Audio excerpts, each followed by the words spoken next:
Cash Flow Diary Podcast, episode 441. Welcome to yet another exciting episode of the Cash Flow Diary Podcast, the podcast that teaches you insider tips, tactics, and strategies for creating leverage streams of cash flow into your life. Learn from top-performing entrepreneurs, business owners, investors, and thought leaders from across the globe as they share their secrets to success. Like what you learn on this and other Cash Flow Diary podcast episodes? Go to learninvestingnow.com and sign up to receive powerful tips and information that will help you succeed as an entrepreneur and investor.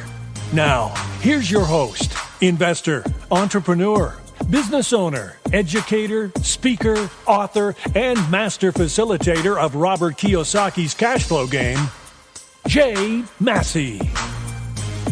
All right, ladies and gentlemen, welcome to another episode of the Cash Flow Diary Podcast. I am your host, Jay Massey, and I'm glad that you're here today because, there's a business out there for nearly everybody. And some of the things that each of us that we might be absolutely afraid of, someone can totally build a business around. And I know right now you're probably wondering, what is Jay talking about? Well, I am talking about needles.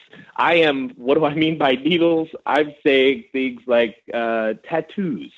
I have no capacity to even sit in the room when someone is getting a tattoo, yet some of my friends have them, my wife has them, and today we have someone who you could say would be the tattoo millionaire. In fact, he's written a book about it, and what's amazing to me is if you take a gander at his website, you'll see some amazing artwork. It's just become something completely different, and I just love it when we get to talk to artists who find a way to use their passion, turn it into a business. So I know you and we're going to have some fun today. We're going to learn a lot because we're going to be listening to none other than Dowdell. He is the founder of Club Tattoo and the author of the book, Tattooed Millionaire, Building the Club Tattoo. Darn it, we're going to have to edit that. 1 second. What happened? Hold on 1 second. Just had a technical boo.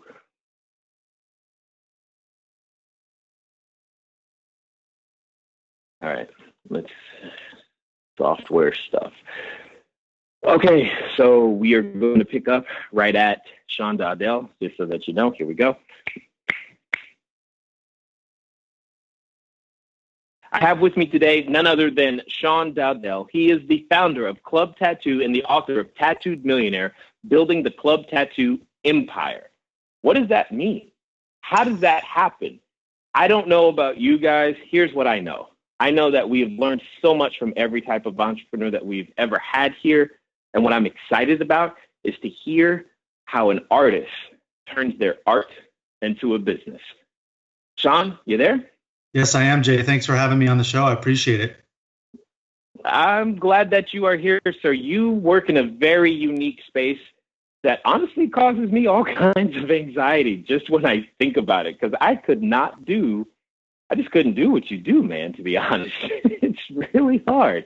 Well, but I'm glad you do it. And go ahead. I said it's not for everybody. I understand that. Yeah, I get that. So this being your first time here, I got to ask you the same question that I tend to ask everybody. You ready? Sure. All right. I tend to look at today's entrepreneurs a lot like yesterday's superheroes. Batman, Robin, Wonder Woman, etc. Because I think entrepreneurs and superheroes have a ton of things in common. Chief among them is the fact that as an entrepreneur, occasionally I can envision myself flying around town, maybe even getting dressed up, wearing capes and tights, saving our customers from themselves in various different forms. Also, like a superhero, an entrepreneur has a beginning.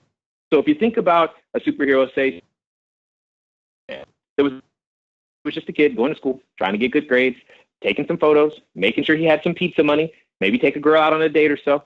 And that's kind of all he was doing until one day he gets bit by the spider. He discovers, oh my gosh, I have a special ability. And then he has to decide, what am I going to do with this? Am I going to use it for good or evil? So my question to you, sir, is before the amazing artwork, before you picked up, your ink, before the book, before Club Tattoo, before everything that we know you for today, what we want to know is, who is Sean Dowdell? Okay, that's a good question. So I am an entrepreneur that started in an industry back in the mid-90s, 1995 to be exact. I was born and raised a very low-end, middle-class, blue-collar family, had very little money, but I wouldn't say we were super poor, but we were poor enough to know we didn't have extra money.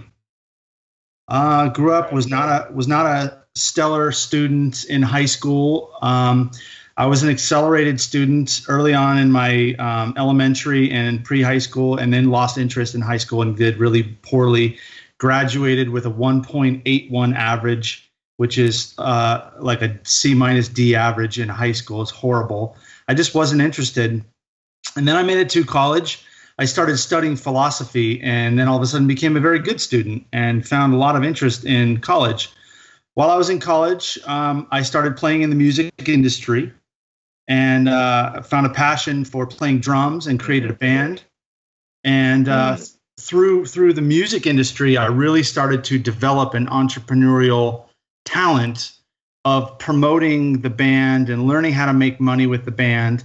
The band was called Gray Days, and we put out several records. We did a couple of record deals, and the band became quite well known. And the lead singer actually ended up leaving our band in 1999 and became the lead singer for Linkin Park. And he was my very close friend and business partner up until he passed just a few months ago. His name was Chester Bennington.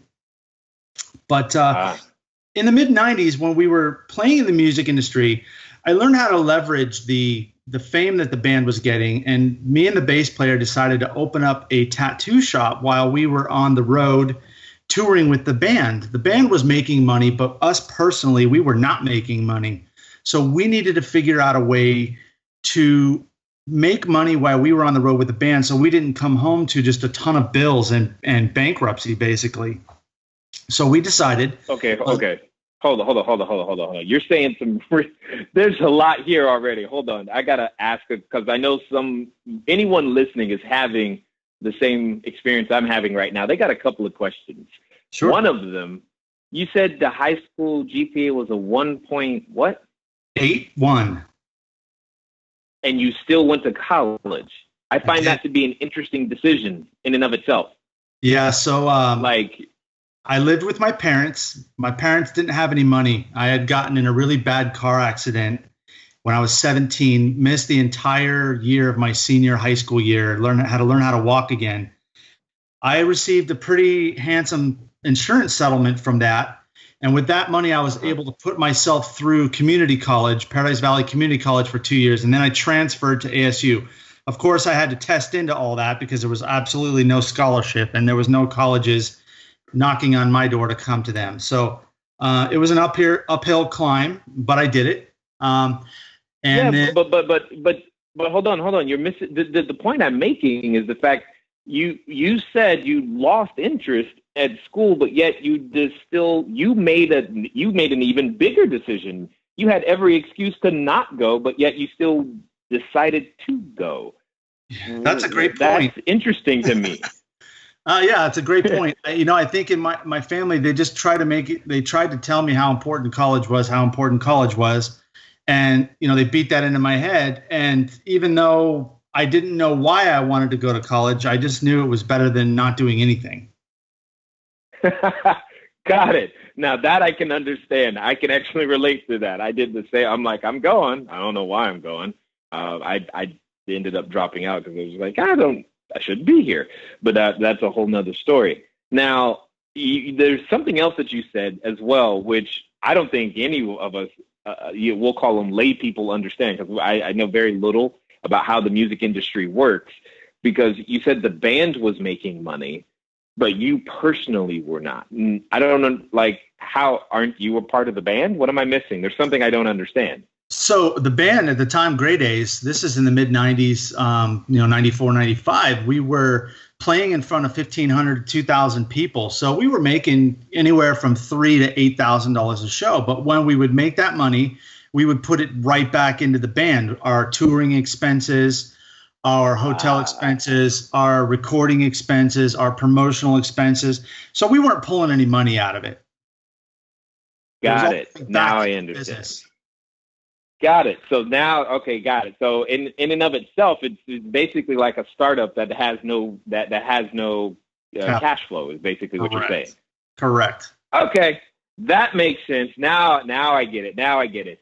But okay, so then you have to answer this next thing, because I mean, I've sat around with my friends before and we dream up things that we're going to do one day. Never did I sit around or been around anyone who's woke up one day and got, I want to do tattoos. How did that come? I mean, if you had said like, hey, I was an artist and I was always doodling and drawing in high school and this, that, and the other, that would seem like natural. But you're saying, nah, I'm going to go from drums. I think tattoos are great. I mean, here's how that happened. So the band was doing a promotional night that we put together, that the bass player, his name was Mace, he decided, he goes, we should promote this night at this nightclub called the Electric Ballroom, and let's call it Club Tattoo. And we'll invite some of the local tattoo artists down to tattoo inside the nightclub while we play. And we built it up for about a year, and we were start drawing, like I said, 1,500 to 2,000 people. So when we were on the road, it was actually his idea. He came to me and said, what we should do? We should open up a tattoo shop, because we've been promoting this tattoo night for the last year. We're starting to know a little bit about tattoos. We know how popular they're becoming, and it's something that we can do while we're gone. And it just, it happened very organically, and it seemed like, okay, it's not like we're trying to open up a Subway or a McDonald's. We didn't have the kind of money to do that. So, for very little money, we could try to open up a tattoo shop and see how it worked. Okay, all right. So you guys yourselves, were you actually the ones doing the tattoos, or did you just bring in other artists to do that? We did not do the tattoos when we opened. We brought in other artists that we had grown relationships with for the previous year, and brought them into to the new store.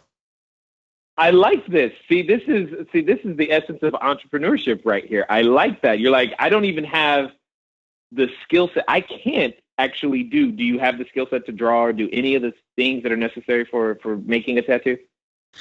I do not. I learned how to tattoo once we opened, but I realized very quickly that I'm very competitive, and I realized I was never going to be great at tattooing. So I learned how to do piercing and jewelry design instead, but I do not tattoo. That's awesome. And this is what I like, because sometimes we limit ourselves when we're thinking about a business, going, well, I don't know how to do X, Y, or Z, so therefore I can't do it. But you didn't have that skill set to lean on, which by default means you were building a business from the beginning, because it had to be able to operate without your involvement. Correct. And it's very interesting. You read about like Steve Jobs, not that I'm comparing myself to him by any means, but he did something very similar. He didn't know how to program, and yet he started Apple. So he didn't know how to build computers. He just sought out people with those skill sets and kind of created his company. And I guess in a similar fashion, we did the same thing. I think this is amazing. And you were like originally crowdsourcing and everything. You're like, hey, the people like it, so let's give them more of it. Right. That I get it. I totally get it. Makes perfect sense. So what was that like, finding the artist, putting it, building it, bringing it all together and making it happen? So originally the bass player and I were going to be partners in the studio together. We were both supposed to put up about $8,000 each. He got a loan from his father. He was very irresponsible and went out and bought a new Harley with the money rather than put it into the company. So we started off very crippled. I put my money into the business like I said I was going to. He did not. So needless to say, our business partnership only lasted about 2 or 3 months before I had to buy him out and just remove him from the equation, because he was crippling us on many fronts. still friends of mine. And then we played in the band for years after that. But as business partners, we were not meant to be together. So I went alone on that one. And as far as finding the talent, that was the easy part because we had made so many relationships from promoting the night. Running the business, however, was the big challenge in the beginning because, I was a 21-year-old kid and I was still in college. And, you said that you had dropped out of college. I was in my senior year at Arizona State University with only 6 credits left to go to get my BA. And I ended up having to drop out as well. Just due to time constraints, I was still waiting tables at a restaurant to supplement my income. I was still touring in my band. And I had just opened up a business and I was trying to go to school. It was impossible time scale for me. So I dropped out of college. My parents were very upset with me and I understand why. When in the 90s, you tell your parents you're going to open up a tattoo shop, they thought it was the dumbest idea ever. But at the same time, they said, you know what, you're an adult. You got to figure out what you want to do. And that's, without taking chances, you're never going to get anywhere. So, they thought it was stupid or crazy, but at the same time, they did give me a little bit of enough rope to hang myself, so to speak. That's good. That's good because not having that support structure, especially when you're doing something that could be considered different, is absolutely necessary and important. So, tell us, how do we go from 21-year-old you to writing a book? There's definitely lots in there. Like, why write the book? What on earth are you hoping to communicate for writing the book? I mean, what has the whole world of owning Club Tattoo been for you? So I think I've been a disruptor in my industry, and I wrote the book originally just as kind of a self-memoir of how I got to where I'm at and the journey along the way of entrepreneurialism. I ended up getting a publishing deal, which I did not expect, and now it's kind of culminated in something completely different and bigger. I originally just wanted to tell my stories and maybe self-publish a few hundred books and sell them through the stores and people who kind of know who I am. Through the music world and then through the tattoo industry and piercing industry, of course. But it kind of culminated in something bigger, like I said. What the book kind of is about is I talk about, what we talked about at the beginning, how I grew up, how I went to college, how I spent time in the music industry and how I started Club Tattoo. But then it goes into me leaving the band and how the band broke up and how Chester went on to his mega fame that he endured with Linkin Park and how we stayed friends and then eventually became business partners in Club Tattoo again. And my wife was a big part of my journey. Only after a couple of years of having Club Tattoo and running that, she came into the business as a partner with me. And we really exploded from just being a tattoo shop to becoming an icon in the tattoo and piercing industry, where we were really cutting edge and developing systems and business models that had never existed within the tattoo and piercing industry before. And eventually we became, 2 and 3 store locations, then 4, then 5, then 6, then 7. And it just kind of grew into a, $30 million company over the next 15 years. And, currently the company does just under 10 million annually. And there's not really a global tattoo and piercing brand like Club Tattoo. So we've really innovated and disrupted the industry. And that's really where the book goes. And then I talk about failure and how to deal with failure and how to understand why you failed, how not to do it again, how to learn from it, and to really call it what it is. One of the things that bothers me. Hold on. You did it again. You keep doing this. You keep dropping so many great things all in one sentence. And I'm just like, no. I gotta ask some questions real fast. Sure. Okay. I just want to make sure I heard some things correctly, first of all, because you're saying things that are actually blowing my mind. Again, I'm an outsider looking in, because when the doctors, if I go to the doctor to get a shot and he pulls out a needle or she pulls out a needle, what ends up happening is I faint. That's literally how it goes. So the idea of understanding your world right now is like, what? I just want to make sure you said $10 million business in just tattoos? Seriously? Hello there, entrepreneur. This is Jay Massey. I know that if you've ever gone over to the site, cashflowdiary.com, you may have asked yourself, where on earth do you get a domain name from? Especially as you are beginning to build your bigger, better, badder business, you need a web presence. You need the email address. You need a way for people to contact you electronically so that you can stop doing the @gmail.com game.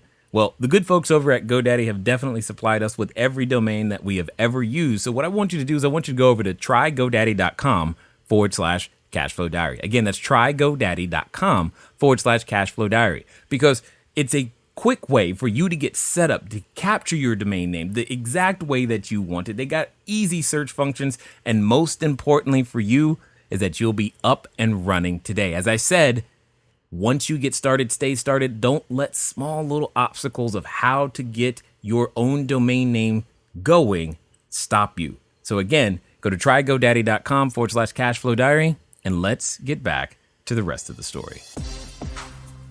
Tattoo and piercing and jewelry, and that's annually. Wow. No, I get it. I think that's amazing. And forgive my ignorance, but how much is a tattoo? So they vary all over the place. So what I would say our shop minimum is $100, but that's basically for like a little tiny heart on your wrist or something like that. Most tattoos average about $350 at Club Tattoo. We're above the national average by about 30%. We're a high-end luxury premier brand. So you pay a little bit more for the sterility, for the trust factor, knowing that you're going to get quality work. Same with our jewelry. We carry the world's largest selection of gold and diamonds and titanium. So we're a very high-end studio. So our averages are a little bit higher than the national and global averages. Interesting. Okay. Got it. Totally understood. So do you, and just because I want to understand, is this all out of multiple, how many locations? We currently have 6 studios, but we're looking to expand 10 more in the next 2 years. Wow. Okay. Awesome. So that's amazing. So then in the process of growing Club Tattoo, you've had to deal with how do you duplicate? You have a great location, like location number 1. You're like, ooh, this is going well, so let's go to location number 2. But then you have that growth process where you go through systems aren't quite working the same, and you've got to figure that out. Is this where some of the concepts and thoughts around failure came in for you? Oh, without a doubt. The systems that we eventually integrated into our actual business model happened quite by accident and actually by necessity. Store number 2 happened out of planning for failure. Our original location was doing very well. I'd never even thought about doing a second store. Back in 2001, the city of Tempe, Arizona, actually fought to get a light rail system put in. It's an above ground train system. And it was basically going right. It was going to be put right in front of our store. So I fought that for about a year, and I ended up losing. Of course, you don't really win fights against the government. And so we had planned. We knew when they started the construction, it was going to last about 3 years, and we knew that it was going to put us out of business because the traffic on the street would have went from 40,000 cars a day to virtually none. So we went and looked for a second location to hopefully move our first location to. Once we opened the second studio, we had opened in such an amazing location that it actually worked like an integrated circuit. And all of a sudden, the second location became so busy, we had to transfer overflow business back to the first location that people could barely get to. But they would go because they wanted to get work, and the second location couldn't get them in. So once we realized that business model worked, we figured out our actual systems and wrote them down, started creating our actual business model so that we could duplicate it. I like that because, see, there's a lot of us as entrepreneurs, we feel like we have to, before we even start, we got to write all of those things out. What I'm hearing is we, for lack of a better word, flew by the seat of our pants, figured it out as we went, built the SOPs, standing operating procedures, and what it is that was going to take to be successful. only in response to understanding what our own success even look like. Because it sounds like you guys, you just let your customers tell you, and you took clues from them. That's exactly right, Jay. And quite honestly, I couldn't have done that without my wife's involvement, because she's the one that made me understand how important it was to develop these systems in writing. You know, I had always gone by the seat of my pants and done just kind of what popped in my head. The problem with that is the people around you, the people that you're leading, don't have a template to work off of if everything is in your mind. So if you can give them some standards to live up to that they can see, touch, and feel, it's a completely different ballgame. All of a sudden, your business can roll on without you even being there once you get it to that point. And that, to me, was the real key to our success, was understanding those systems and making sure that the people running our companies could run them without us standing over them. And once we were able to develop that, then we could multiply. I think that's amazing, because you and you know, they say that oftentimes the goal is to marry someone or be in a relationship with someone who has skill sets that are opposite yours. It sounds like this is very, very true in your case. And at the end of the day, when it comes down to it, when you're trying to build that core team for the business, what was that process like? How did you, because there's a number of entrepreneurs who have trouble entrusting their baby to someone else. But if you've made it to 6 locations, we'll call them 6 children that are out there that are more or less running without mommy and daddy, you know, watching over them. Yeah. So, you know, we've actually had 10 studios total. We've sold some off and closed some locations due to, leases being up or what have you. So the 6 current that we have, it was a very, very painful process for me to entrust my partner with what I thought was my vision. But it's, you know, after 23 years in business, I come to realize that it's our vision. Yeah, I was the founder and it was my baby at first, but what it is today is definitely because Thora and I have brought it to that point, and not just myself. So it took me years, and there were lots of fights, and working with your spouse is not something I would absolutely not recommend doing, because it can destroy your marriage. And we have had some very rough ups and downs, you know, through that process. Right. But eventually we've become very strong together. Thank God we made it through it. But I'm not gonna lie and say it was easy. It was very difficult to let go of the reins and learn how to trust my partner. And it's been the best decision. And, you know, at times I still have trouble doing that, but we've really learned to trust and respect each other's roles in the company now, and let each other do what each is good at. Yeah, I get that. I get that 100%. So that's amazing. So before I go too much further, for those that have listened this far and are excited about what they're hearing and hearing how you've grown organically, et cetera, what's going to be like the best way for them to find out more, maybe even grab a copy of the book and see what you guys are up to? So they can get a copy of Tattooed Millionaire, Building the Club Tattoo Empire on Amazon, Barnes & Noble. You can visit clubtattoo.com or SeanDowdell.com if you'd like to order it through those channels. You can find it in bookstores. Basically, if you just do a search for it, you'll find it. Totally understood.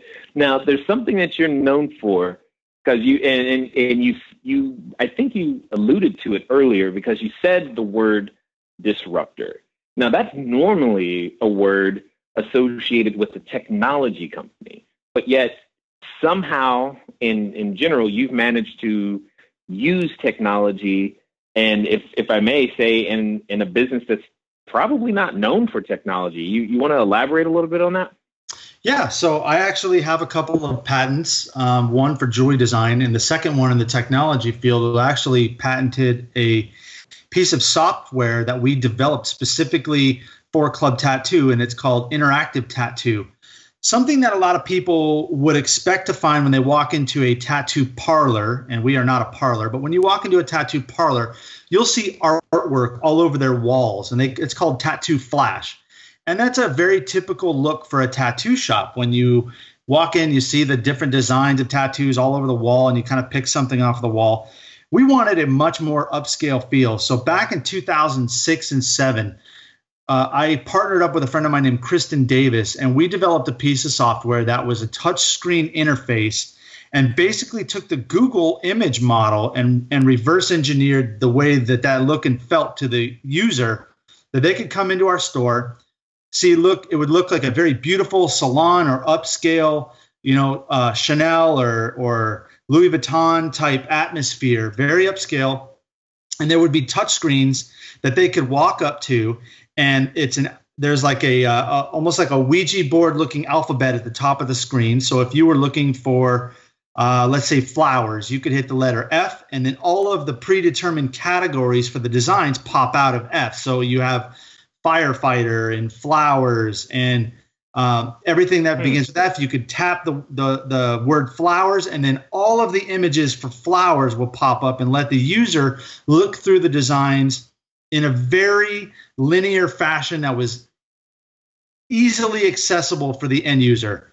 And it was a home run the moment we put it in the stores. It completely separated and gave us the differentiation we were looking for within the tattoo industry, and it completely disrupted the way now everybody's trying to copy it, but they're realizing it's very expensive to try to create something like that.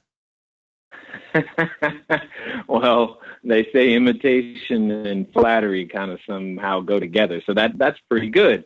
But that does bring up a question. So, just from a business standpoint, if everyone's trying to copy it, why not license it to them? So we did that for a few years. The problem with my industry specifically is I'm not going to give it away for free. And when we did it, when we licensed it for the first 3 years that Kristen and I formed Interactive Tattoo. And first year we sold about $154,000 worth of software. Pretty good. What I started to realize was very quickly my profit margins on the software, especially with the distribution partners, was pretty low, and I was going to need to sell about 100,000 units to start making serious money. I chose a different route, and I bought my partner out of the company to keep it proprietary to our business model. And by doing that, Club Tattoo would be able to still be the differentiation in the marketplace, because the other companies don't have $200,000 to try to develop software, and they're finding that out very quickly. This is back in 2008 when we launched the actual company side of it, and there's still nobody out there that's doing what we did. Got it. That makes sense. So now that becomes a unique value proposition specifically for your brand, and probably assist in the valuation of the actual company as a whole. Absolutely. It gives the customer experience a completely leverageable product. Got it. I like it. I dig exactly what you're putting down. I love the fact that you actually don't do tattoos, and yet we're still willing and able to build a business around it. So, there's just so many lessons that I think people can glean from listening to you and picking up a copy of the book, etc. But one of the things, here's a question I want to leave everybody with, because I'm curious to hear your answer. So let's pretend for a moment that, someone listening this time, they're actually going to, they've listened to you, Sean, and they're excited right now. They're like, man, I've got to do that entrepreneur thing. If he can do it, I can do it. And like I know, that when we make decisions like this, oftentimes what happens is we are met with a companion, and that companion comes in the form of a voice. It often reminds us of what we can't do, how we can't do it, why we can't do something. And for some people, they're actually related to that voice. But this time, they're going to ignore that voice. They're going to do it anyway. They're going to make it happen. And they're going to do so in the next 24 to 48 hours. So my question to you, sir, is they're finally going to follow through. What would you suggest they do? So people ask me this type of question often, and I personally believe that 80% of any success in the business world is related to the first step of just putting something in motion. Even if it's the wrong direction, you can back up and go a different direction. What I hear most is, I'm gonna. And what I think is what needs to happen, when I hear a success story in the making, when I look at someone, I say, this person's going to succeed.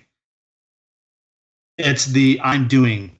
It's the actual verb rather than the hope of doing something.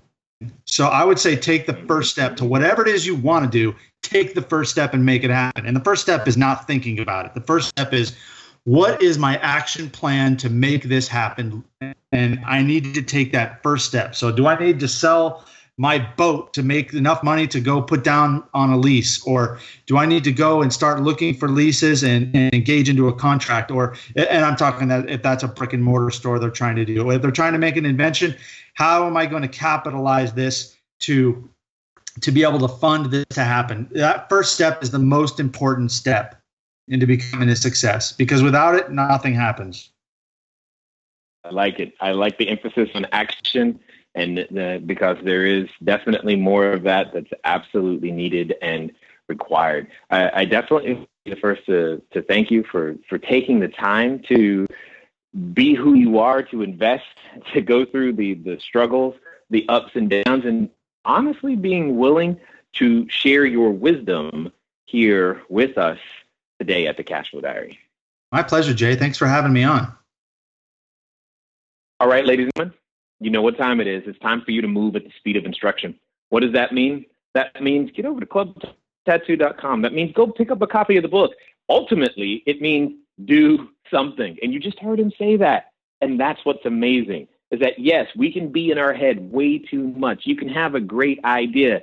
You can have too many I'm-a-gonnas. Well, let's turn some of the things on your to-do list to a to-done list. At the end of the day, ladies and gentlemen, it's been fun talking to you today. I look forward to talking to you soon. Until next time.